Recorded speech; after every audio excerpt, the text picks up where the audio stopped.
Hey guys, what's up? This is DG Rahul from V4AI. Week 2 तक की complete हो चुकी है क्लासेस. अभी वीक 3 स्टार्ट करते हैं. तो आज वीक 3 के अंदर हम लोग क्या क्या पढ़ेंगे. Week 3 is all about quadratic equation. ठीक है, तो हम आज क्या स्टडी कर रहे हैं, मैथमेटिक्स पढ़ रहे हैं. एंड फॉर वीक 3 तो क्वाड्रेटिक इक्वेशन इसमें स्टडी करेंगे, राइट. इससे पहले मैं I just try to introduce myself. Who am I? So I am Rahul Saxena from Delhi.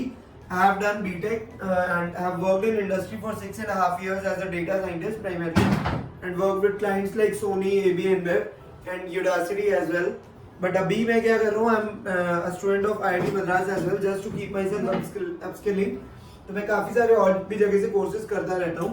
Apart from this, I am building this brand V4AI with a motive to help you guys upskill in the domain of data science and artificial intelligence. Not just the people from IIT Madras, but from the industry जो कि already work कर रहे हैं या जो job search कर रहे हैं.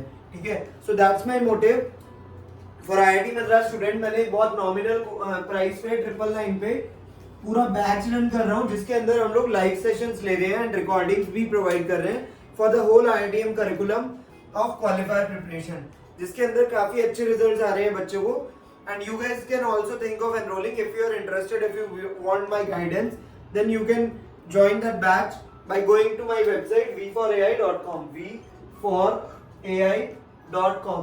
Have a look at it. हम लोग कुछ फ्री कोर्सेज भी लॉन्च कर रहे हैं for qualifier preparation. You can also have a look at it. उसमें हम लोग PYQs वगैरह हम लोग प्रोवाइड करेंगे. But for proper guidance of mind hand holding sessions you can join this batch. It's just for 999. हम लोग लाइव सेशंस लेते हैं 2-2 घंटे के डेली बेसिस पे. ठीक है, if you have any issues you can reach out to me by WhatsApp as well without wasting any more time. So let's start discussing the main content, quadratic equation. तो quadratic equation में हमारा purpose क्या है? अभी तक आपने क्या पढ़ा था? वीक 1 के अंदर हमने स्टडी करा था नंबर सिस्टम. ठीक है, नंबर सिस्टम क्या था 1D में, कि भाई जीरो के लेफ्ट राइट में क्या होता है, नेचुरल नंबर्स राइट साइड पे होते हैं और इंटीजर्स लेफ्ट और राइट दोनों साइड के कंसीडर करते हैं. रियल नंबर्स पढ़े थे, रेशनल नंबर्स पढ़े थे. बट उसके बाद आपने क्या पढ़ा 2D में. ठीक है, जो कि 2D ज्योमेट्री में आ गया आपका coordinate geometry, right. Coordinate geometry पढ़ा जिसमें 2 डायमेंशनल था. तो उसमें क्या था 5x + 6y = 7. इस टाइप से लाइंस दे रखी थी. अभी आपका थर्ड वीक आया है. थर्ड वीक में हमें पढ़ना है क्वाड्रेटिक इक्वेशन. क्वाड्रेटिक इक्वेशन का मतलब क्या है कि यार सपोज एक इक्वेशन है ax² + bx + c. ठीक है, अगर हमें ये दे रखा है क्वाड्रेटिक इक्वेशन, मतलब इसमें क्या हो जाएगा, आपकी डिग्री जो होती है, डिग्री क्या होती है कि x की जो पावर है, x की पावर क्या होगी, यहाँ पे देखो x की पावर क्या है, x की पावर इज 2. तो जब आपकी डिग्री x की 2 होती है उसको बोलते हैं हम क्वाड्रेटिक इक्वेशन. ठीक है, उसको बोल देते हो स्क्वायर वाली इक्वेशन को क्या बोल देते हो, क्वाड्रेटिक. ठीक है, तो उस केस में जब हम डिग्री 2 वाली से डील कर रहे हैं तो हम क्वाड्रेटिक इक्वेशन से डील कर रहे हैं. इसके अंदर दो चीजें आती है, एक होता है क्वाड्रेटिक इक्वेशन, एक होता है क्वाड्रेटिक, एक इक्वेशन होता है और एक होता है क्वाड्रेटिक फंक्शन. अब भाई क्वाड्रेटिक इक्वेशन और क्वाड्रेटिक फंक्शन में क्या डिफरेंस है? इक्वेशन होगा ये, जब आप एक इक्वेशन लिखते हो ax² + bx + c = 0 लिख देते हो तो वो क्या हो जाती है, वो that will be equation. But जब आप इस पार्ट को एक आउटपुट लेते हो, मतलब fx = ax² + bx + c, जब आप इसको ऐसे लिखते हो या fx की जगह आप लिख देते हो y = ax² + bx + c, तो इसको क्या बोल रहे हैं हम, दिस इज अ फंक्शन. तो ये क्या है, quadratic function. This will be what, quadratic function. और ये क्या है, दिस इज क्वाड्रेटिक इक्वेशन. जब आप एक इक्वेशन लिखते हो और उसको इक्वेट कर देते हो जीरो से, आप इक्वेट करते हो किसी चीज से, उसको क्या बोलते हैं हम, इक्वेशन. ठीक है, और इसमें क्या हो रहा है, इसका आउटपुट जा रहा है एक फंक्शन में, तो इसको क्या बोलेंगे हम, क्वाड्रेटिक फंक्शन. तो ये पहली चीज हो गई क्वाड्रेटिक इक्वेशन और क्वाड्रेटिक फंक्शन में डिफरेंस. ठीक है, अभी आगे का बात करते हैं. तो अगर देखा जाए ये ax² + bx + c जो मैंने लिखा है, this is a normal form. जैसे लीनियर इक्वेशन में हम क्या लिख रहे थे, ax + by + c = 0. यहाँ पे क्या लिखते हो आप, इसकी स्टैंडर्ड फॉर्म स्टैंडर्ड फॉर्म क्या है, ax² plus bx plus c equal to 0। ठीक है, ये इक्वेशन की हो गई स्टैंडर्ड फॉर्म। इसी तरीके से फंक्शन की क्या हो गई, y equal to ax plus ax² plus bx plus c, ये हो गई क्वाड्रेटिक फंक्शन की स्टैंडर्ड फॉर्म। ठीक है, जिसके अंदर एक चीज बहुत ध्यान रखनी है, a की वैल्यू कभी भी 0 नहीं हो सकती। a की वैल्यू कभी भी 0 नहीं हो सकती, क्योंकि अगर a 0 हो गया तो ये वाला पार्ट ही खत्म हो जाएगा, फिर तो ये लीनियर इक्वेशन हो जाएगी। bx प्लस c x की पावर 1 हो गई, तो वो डिग्री वाला कॉन्सेप्ट ही खत्म हो जाएगा। इस वजह से a की वैल्यू कभी भी 0 नहीं हो सकती। ठीक है, अभी जो भी क्वाड्रेटिक इक्वेशन बनती है वो एक पैराबोला फेस कर, पैराबोला लाइक जो स्ट्रक्चर होता है उसे फॉलो करती है। पैराबोला क्या होता है, parabola is like a you curve, you curve. अब यू कर्व इस तरीके से भी बनता है, इस तरीके से भी बनता है ना, आपका इस तरीके से भी बन सकता है, ड्रॉ करते हैं रब करके पूरा। ठीक है, किस किस तरीके से पैराबोला बनता है, और 10th 11th 12th में भी पढ़े होंगे ये चीजें थोड़ी थोड़ी। तो कितने टाइप के हो जाते हैं, अगर आप देखो, एक पैराबोला ऐसा होता है, दूसरा पैराबोला इस तरीके से होता है, तीसरा पैराबोला इस तरीके से होता है, चौथा पैराबोला कैसे होता है, इस तरीके से होता है, राइट। तो हमें कौन सा पढ़ना है इस टाइम, हमें विद रिस्पेक्ट टू y निकालना है। तो हम कौन से वाले में इंटरेस्टेड है, हम सब में नहीं इंटरेस्टेड। यहाँ पे हमें सिर्फ इस IIT मद्रास के अभी वीक के अंदर हमें सिर्फ ये दोनों पढ़ने हैं। ठीक है, इसको क्या बोलोगे आप, अपवर्ड पैराबोला, क्योंकि ये ऊपर की तरफ ओपन है। इसको क्या बोलोगे आप, डाउनवर्ड पैराबोला। तो ये क्या हो गया, डाउनवर्ड पैराबोला। पैराबोला क्या होता है, वो कर्व जो कि यू शेप बनाता है। ठीक है, और यू शेप वाले कर्व किसको फॉलो करते हैं, इस फंक्शन को, y equal to ax² plus bx plus c। अगर इस टाइप की इक्वेशन दे रखी है तो या तो वो डाउनवर्ड पैराबोला बनेगा या वो अपवर्ड पैराबोला बनेगा। ठीक है, ये ध्यान रखना है। इसको क्या बोलते हो, अपवर्ड पैराबोला, नोट कर लो इसे। अपवर्ड क्यों, क्योंकि ये ऊपर की तरफ ओपन है, डाउनवर्ड क्यों, क्योंकि ये नीचे की तरफ ओपन है। ठीक है, ये कॉन्सेप्ट आ गया। तो अभी तक हमने ये चीज पढ़ी, अभी इसके आगे का देखते हैं क्या क्या होता है। तो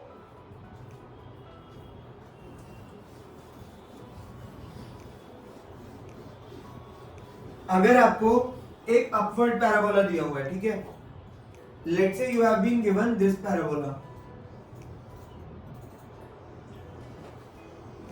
ठीक है, हमें ये पैराबोला दे रखा है, इसमें मिनिमम निकालना है और मैक्सिमम वैल्यू निकालनी है कि ये क्या फॉलो कर रहा है। ये हो गई आपकी एक्स एक्सिस, ये हो गई आपकी वाई एक्सिस।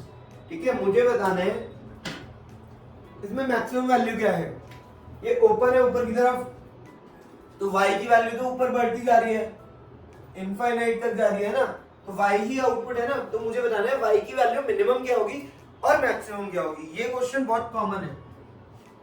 ठीक है, तो मिनिमम कहाँ पे है, मिनिमम मैं देख पा रहा हूँ यार, ये x जो कर्व है ना वो कुछ यहाँ पे मिनिमम बना रहा है, करेक्ट। इसके बाद ये ऊपर बढ़ता जा रहा है, इधर भी ऊपर बढ़ता जा रहा है, तो मिनिमम कौन सा है, ये मिनिमम वाला पॉइंट है। और मैक्सिमम कहाँ है, मैक्सिमम तो मैं बता ही नहीं सकता, क्योंकि ये तो अप साइड में खुला है बिल्कुल ऊपर, है ना, तो आप मैक्सिमम बता ही नहीं सकते। अब मिनिमम बता सकते हो, मिनिमम हो गया ये, इसको बोलते क्या है, इस पॉइंट को जो सबसे कम है, तो आप मिनिमम पॉइंट बोल सकते हो कि मिनिमम वैल्यू कहाँ पे एग्जिस्ट करती है। बट अगर देखा जाए तो इसको बोलते क्या है, इसको बोलते हो वर्टेक्स।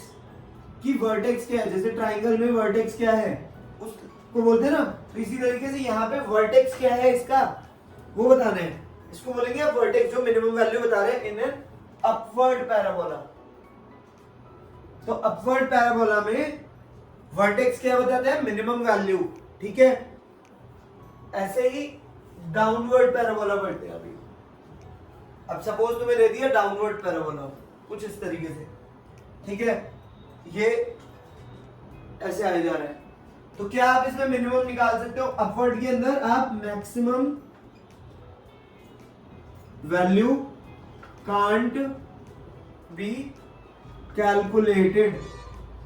मैक्सिमम वैल्यू आप बता ही नहीं सकते क्योंकि ऊपर बिल्कुल खुल रहा है, बट मिनिमम बता सकते हो क्योंकि नीचे वर्टेक्स बन रहा है, ठीक है। इसी तरीके से आप डाउनवर्ड पैराबोला है यार, डाउनवर्ड पैराबोला में क्या होता है, डाउनवर्ड पैराबोला, डाउनवर्ड पैराबोला में क्या हुआ कि ये नीचे की तरफ ओपन है, इसका मतलब आप मिनिमम नहीं बता सकते है ना, नीचे जो है मिनिमम वैल्यू नहीं बता पाओगे, बट मैक्सिमम वैल्यू क्या है, तो मैक्सिमम वैल्यू कुछ दिख रही है, मैक्सिमम वैल्यू ये कहां तक ऊपर जा रहा है, तो मैं कह सकता हूं कि यार ये कुछ यहां तक जा रहा है, तो यहां तक जा रहा है। अब इसको क्या बोलेंगे, जैसे यहाँ पे आप वर्टेक्स कह रहे हो, इसको भी, इसको या तो मैक्सिमम वैल्यू बोल दोगे आप या बोलोगे वर्टेक्स, वर्टेक्स ही बोलेंगे, मतलब इसको वर्टेक्स बोलते हैं। बट यहाँ पे वर्टेक्स क्या सिग्निफाई करता है, यहाँ पे वर्टेक्स जो होता है वो बताते हैं मैक्सिमम वैल्यू, यहां पे वर्टेक्स क्या बताते हैं, मिनिमम वैल्यू, ठीक है। तो क्वेश्चन कैसे आते हैं, क्वेश्चन आएंगे कि यार ये क्वाड्रेटिक इक्वेशन है, मिनिमम वैल्यू बता दे भाई, ये क्वाड्रेटिक, ये पैराबोला है, इसका मैक्सिमम वैल्यू बता दे। तो अगर वो अपवर्ड पैराबोला है तो आप मिनिमम बता सकते हो, डाउनवर्ड पैराबोला है तो आप मैक्सिमम बता सकते हो यूजिंग द वर्टेक्स। अब वर्टेक्स ही बता दो सकते हैं, यहाँ पे क्या करते हैं, maximum minimum can't be calculated, ठीक है।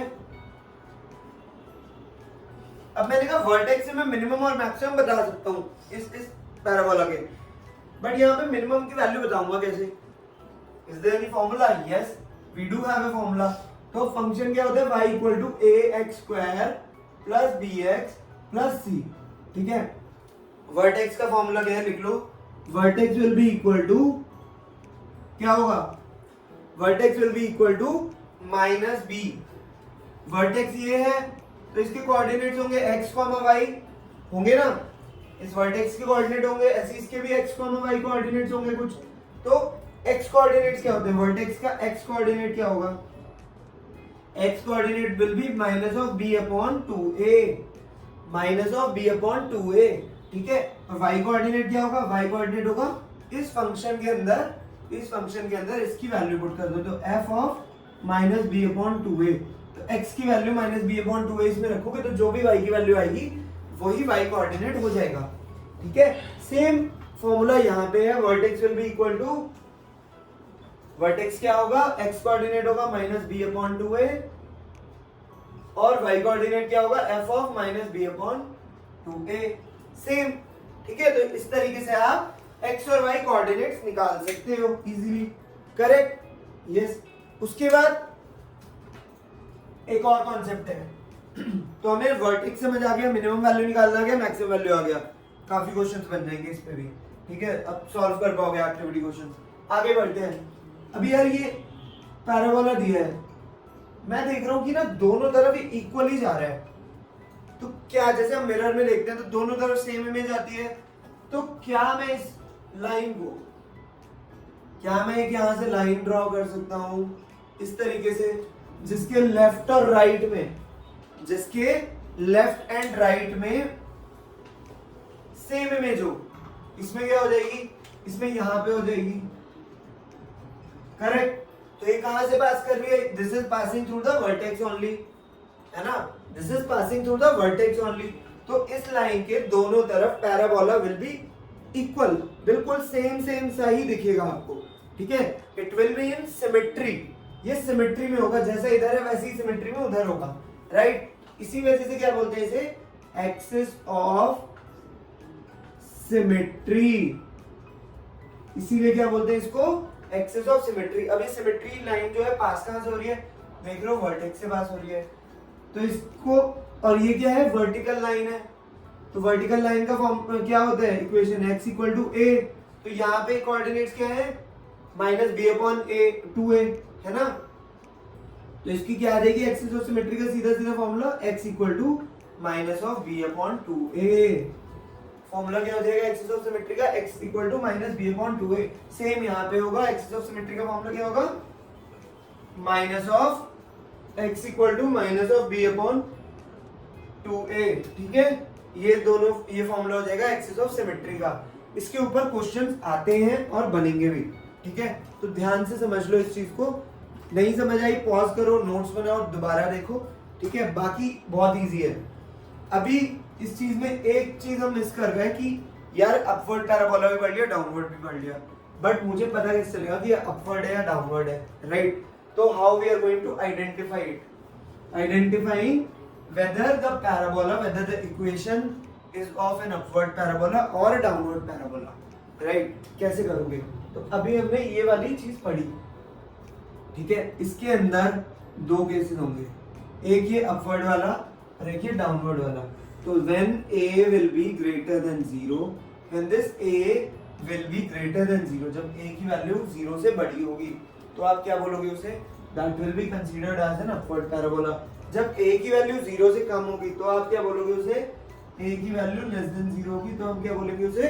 It will be considered as a downward parabola, ठीक है?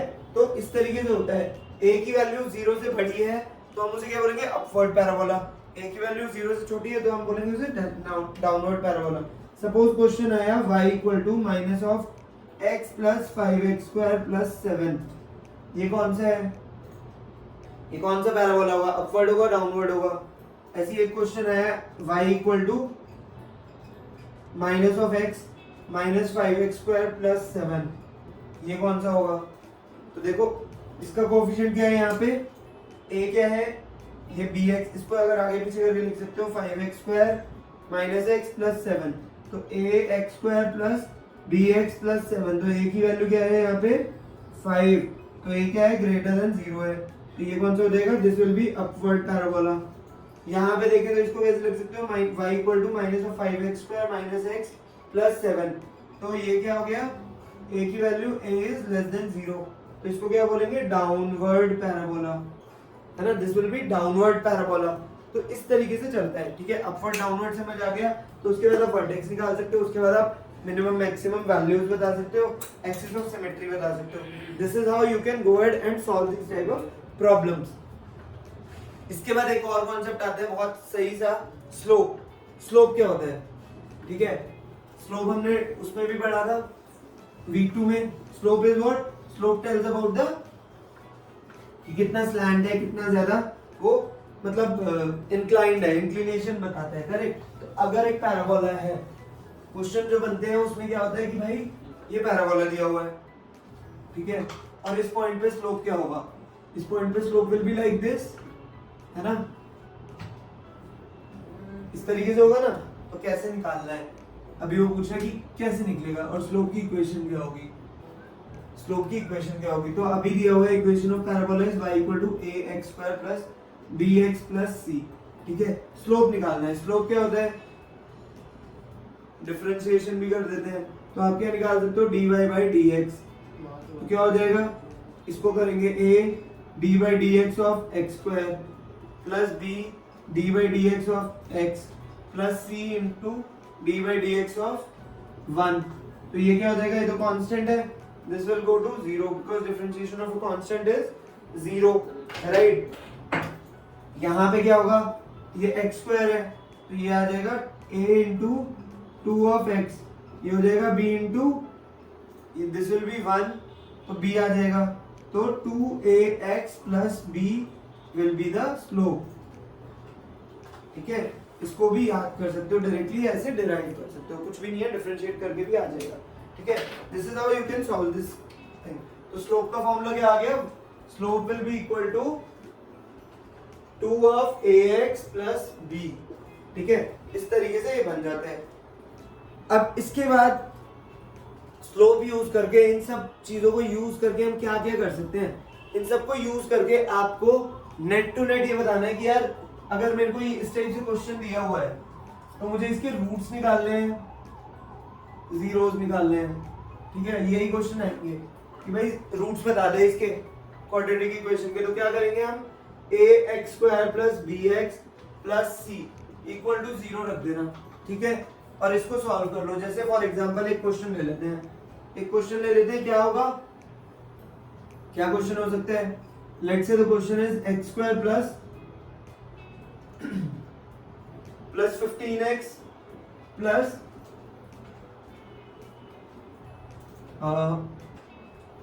Plus 8x plus 15 equal to 0, ठीक है? सपोज ये इक्वेशन दी हुई है, I just thought about it, इसीलिए टाइम लगा। 8x x square plus 8x plus 15। तो यार इसको सॉल्व करना है, जीरोस निकालने थे, मतलब पहले ऐसे दे रखा था इतना, तो इसके रूट्स बताने, तो मैं क्या करूंगा, इसको जीरो पे इक्वल रख दूंगा। अब मैं कोशिश करूंगा कि दो अप्रोच होती थी, एक होता था फैक्टराइजेशन मेथड, स्कूल में याद होगा पढ़ा था, और दूसरा होता है डिस्क्रिमिनेंट वाला मेथड, डिस्क्रिमिनेंट वाला मेथड। तो फैक्टराइजेशन से कैसे होगा, इसको मैं क्या लिख सकता हूँ, एक्स स्क्वायर, इसको लिख सकता हूँ 3x प्लस 5x, है ना। 8x को कैसे लिख सकता हूँ, 5 plus 3x plus 15 equal to 0, right. अभी यहाँ में से x कॉमन आ जाएगा मेरा, यहां से मैंने